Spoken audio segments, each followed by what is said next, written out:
Hello guys, आज हम लोग पढ़ने वाले हैं महात्मा गांधी के पहले 3 सत्याग्रह के बारे में। ध्यान से सुनिएगा। चलो, जनवरी 1915 Mahatma Gandhi arrived in India. January 1915 from South Africa. After that, 1 साल तक महात्मा गांधी ना 1 ईयर तक इंडिया में टूर किया। क्यों टूर किया? रीजन होगा ना, ये देखने के लिए कि इंडिया में क्या problem, how the people were suffering, what the problems they were facing, कौन सा पॉलिसी है जो ब्रिटिश का वजह से इंडियन लोग परेशान हो रहे, ये सब देखने के लिए महात्मा गांधी 1 ईयर तक क्या करता है, 1 ईयर तक टूर करता है। उसके बाद महात्मा गांधी ने पहला सत्याग्रह कहाँ पे किया? चंपारण में, जो बिहार का एक डिस्ट्रिक्ट में था, चंपारण सत्याग्रह। फर्स्ट सत्याग्रह ऑफ महात्मा गांधी, पहला सत्याग्रह इंडिया में महात्मा गांधी का। इंडिया में पूछेगा तो अगर ऐसा पूछेगा which was the first satyagraha of Mahatma Gandhi, it will be in south Africa. South Africa में किसके खिलाफ? Apartheid system. लेकिन इन इंडिया तो ये हो जाएगा चंपारण सत्याग्रह। अगर सीधा सा क्वेश्चन आ जाए which was the first satyagraha of Mahatma Gandhi, तब तो इंडिया वाला मत लिखिए, साउथ अफ्रीका का ऑप्शन में तो साउथ अफ्रीका वाला ही के साथ जाना होता है, क्योंकि वहां पे सबसे पहले सत्याग्रह है। चंपारण में क्या था? वहां का पीजेंट्स लोग ने किया था। किसके? For peasants. अगेंस्ट कौन होगा? ध्यान देना बहुत। अगेंस्ट कौन होगा? बहुत लोग बोलेगा अगेंस्ट ब्रिटिश, 90% लोग यही बोलेगा अगेंस्ट ब्रिटिश नहीं, against Indigo planters. Indigo planters, planters बहुत सारा यूरोप का आदमी लोग क्या करता है, इंडिया में आकर के ना वो लोग ब्रिटिश गवर्नमेंट से लैंड लेकर के इंडियन लोग से क्या करता था, इंडिगो का एग्रीकल्चर करवाता था बाय फोर्स, क्योंकि यूरोप का मार्केट में इंडिगो का डिमांड बहुत ज़्यादा था। अब इंडिगो का डिमांड ज़्यादा क्यों था? क्योंकि हम लोग को पता है कि यहाँ पे क्या हुआ था कि इंडिगो जो है ना 2 ही जगह प्लांटेशन हो सकता है। पहला या तो USA, Caribbean islands, and second was the India. But when USA got independence from the British at the time, they stopped the government stopped the agriculture of Indigo. अब प्रेशर कहाँ पे आ जाएगा? इंडिया पे सारा प्रेशर आ गया। तो India पे pressure आने के बाद क्या पूरा वर्ल्ड में इंडिगो कहाँ से आ रहा है? सिर्फ इंडिया से। और इंडियन फार्मर लोग एग्री नहीं है इंडिगो का खेती करने में, एग्रीकल्चर करने के लिए। क्यों? रीजन है ना, why the Indians were not agree, disagree क्यों था? Why Indian farmers they do not want to do that indigo plantation? Reasons होगा। पहला, ये जो है बेस्ट सॉइल पे ही हो सकता है, बेस्ट सॉइल चाहिए इसके लिए। अब अगर इस पे इंडिगो लगा दे तो राइस और वीट कहाँ लगाए? उसको भी तो बेस्ट सॉइल पे चाहिए, तो इंडियन फार्मर लोग गुस्सा होता था इससे। सेकेंड, अगर एक बार इंडिगो का अगर प्लांटेशन खेती कर दिया जाए किसी लैंड पे, तो 2-3 साल तक ना, 2 से 3 साल तक वो सॉइल अनफर्टाइल हो जाएगा, उसमें कुछ भी नहीं होगा, एम्प्टी रखना पड़ेगा, क्योंकि उसका रूट बहुत डीप जाता है और पूरा फर्टिलिटी ले लेता है। तीसरा, इंडिगो का फार्मिंग करके फार्मर लोगों को कोई बेनिफिट्स तो मिल नहीं रहा था, वो तो यूरोपियंस लोग जो है लेकर के जो है यूरोप में सस्ता में ले आकर के सेल कर दे रहा था। So these were the reasons why Indian farmers were not agreed to do the plantation of indigo. First reason is that indigo could be grown only on the best soil. So the farmers wanted to grow their food crops on the best soils. They were not happy to grow the indigo on their best soil because they were not getting any benefit by growing indigo. Second one, that due to indigo agriculture, what happened? The soil becomes unfertile. For 2 to 3 years it remains unfertile, so the farmers were not willing to do indigo agriculture in India. Third one, they were not getting any benefits from indigo plantation. They were paid low, and the Europeans they took the indigo and used to sell in European market at the high prices. तो ठीक है, तो 4 peasants, Indian peasants against कौन? indigo planters. अब समझ में Indigo planters कौन था? ऐसा कोई भी यूरोपियन जो इंडिया में आकर के जमीन लेकर के फार्मर लोग से क्या करा रहा है? इंडिगो का फार्मिंग। अगेंस्ट ब्रिटिश नहीं था, अगेंस्ट इंडिगो प्लांटर्स। ठीक है, प्लांटर्स। अब पीजेंट्स में कौन सा पीजेंट्स? सिर्फ चंपारण का पीजेंट्स। तो चंपारण कहाँ आता है? आज के जमाना में ये बिहार में आता है। बिहार में आगे डिवाइड हो गया दो डिस्ट्रिक्ट में, एक ईस्ट चंपारण और एक वेस्ट चंपारण, हिमालय से कनेक्टेड है। अब यहाँ पे प्रॉब्लम क्या था? फार्मर लोग बहुत ज्यादा सफर कर रहा था। कैसे सफर कर रहा था हम लोग देख लिया, रीजन इसी का वजह से। लेकिन इसका बहुत एक डीप रीजन है, बहुत ज्यादा ही डीप रीजन है। बुक में तो मेंशन नहीं है लेकिन बता देते हैं। बहुत बड़ा डीप क्या हुआ था ना, फार्मर ये इंडिगो प्लांटर्स लोग जमीन ले लिया ना, ये लोग फार्मर से एग्रीमेंट साइन करा लेगा। क्या एग्रीमेंट साइन कराएगा कि 25% तो मेंशन मत करना, वो लोग उस जमीन को रेंट पे दे देगा। किसको? जैसे हम प्लांटर्स हैं, हम ब्रिटिश गवर्नमेंट से रेंट पे जमीन ले लिया, हम रेंट ब्रिटिश गवर्नमेंट को पे करेंगे। अब हम दे दिया ये लैंड किसी एक फार्मर को, अब उससे हम क्या कलेक्ट करेगा? रेंट कलेक्ट करना चाहिए, क्योंकि हम तो खुद भी रेंट दे रहा है ब्रिटिश को, तो हम तो करेगा। लेकिन हमने क्या बोला? एग्रीमेंट साइन करो 10 साल 5 साल जितना भी, कि हम तुमसे रेंट नहीं लेगा, तुमको 25% लैंड पे, उसी लैंड पे इंडिगो का खेती करना 25%। और बेस्ट पार्ट में इस साल यहाँ किया तो अगला साल यहाँ करना, चेंज होते रहेगा तो क्या होगा? फर्टिलिटी बना रहेगा ना। बेस्ट पॉइंट पे इंडिगो होगा, खराब तो बार बार यही करता रहा, ऐसा भी नहीं है। चेंज करना, ये बहुत डीप रीजन है। 25% है, लेकिन हुआ क्या? एग्रीमेंट तो साइन कर लिया इंडियंस लोग, ठीक है, हम 10 साल के लिए आपका जमीन पे काम करेगा, आपके लिए 25% लैंड पे इंडिगो का एग्रीकल्चर कराएगा, ठीक है। लेकिन उसी समय क्या हुआ? जर्मनी ने एक बहुत बड़ा कारनामा कर दिया। जर्मनी ने क्या किया? सिंथेटिक इंडिगो डेवलप कर लिया। इंडस्ट्री में अब इंडिगो होता क्या? कलर दिया था शर्ट वगैरह को, जो व्हाइट से जो ब्लैक रेड ऐसा है ना, सब कलर इंडिगो ही लगता था। अब सिंथेटिक बना लिया, मतलब इंडस्ट्री में बनने लगा कलर। अब इंडिया यूरोपियन प्लांटर्स लोग को तो पता हो गया कि अब इंडिया का इंडिगो का वैल्यू मार्केट में रहने वाला नहीं है यूरोप में, क्योंकि इंडस्ट्री में बन रहा सस्ता। तो वो लोगों ने सोचा इंडियन लोग को पता नहीं है, उन लोगों ने क्या किया? बोला कि हम लोग को इंडिगो का खेती नहीं कराना है, तुम लोग अगला जो भी टाइम बाकी था ना उसका रेंट अभी दे दो, खेती हम लोग को नहीं चाहिए 25% एरिया, हम लोग तुम लोग को माफ करता है, तुम लोग ये जमीन ले लो, रेंट हम लोग का जितना भी अगला वाला है वो हम लोग को वापस, हम लोग को पे करो। लेकिन इंडियन लोग को पता चल गया कि ये लोग बहुत चालाकी कर रहे हैं, जर्मनी में सिंथेटिक इंडिगो बन गया, इसलिए वो एग्रीमेंट जो है तोड़ रहा है।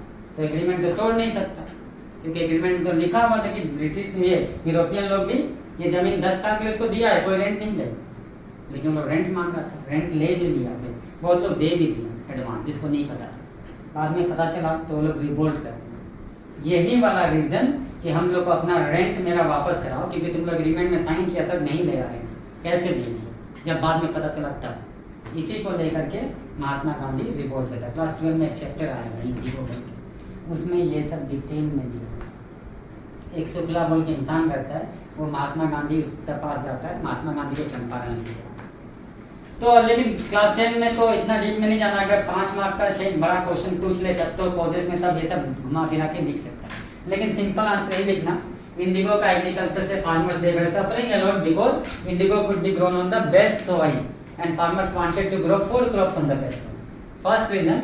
Second one, if indigo farm, but due to the indigo farming, the soil used to become unfertile for certain years. So the farmers were facing lots of problem due to indigo plantation. Third one, farmers were not getting any benefits by producing indigo, as they were bound to give it to the Europeans at low cost. बस ये 3 reason simple सा लिख देना है, इसमें deeply जाने का जरूरत नहीं है क्योंकि मेंशन नहीं है। अब महात्मा गांधी ने क्या किया? डॉक्टर राजेंद्र प्रसाद के साथ वहां पे गया, कहाँ? चंपारण। अब डॉक्टर राजेंद्र प्रसाद को ही क्यों सेलेक्ट किया गया? पता होगा डॉक्टर राजेंद्र प्रसाद कौन है? नहीं पता? डॉक्टर राजेंद्र प्रसाद इंडिया का सबसे best doctor. Doctor Rajendra Prasad, our first president of India. ओ भाई, छी यार, फर्स्ट प्रेसिडेंट ऑफ इंडिया को नहीं जानते।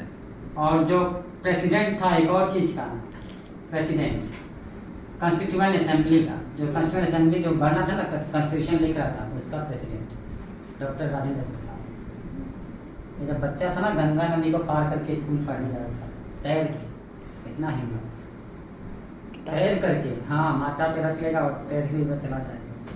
कहाँ? नदी पार, गंगा नदी को क्रॉस करके इसका स्कूल था, पढ़ने जाता था। सोचो, डर नहीं, हम लोग तो गंगा नदी देख के हम लोग का पाँव कांपने लगे, और एक क्रॉस करके तैर के जाता बचपन में, छोटा बच्चा। ये अच्छा आदमी है।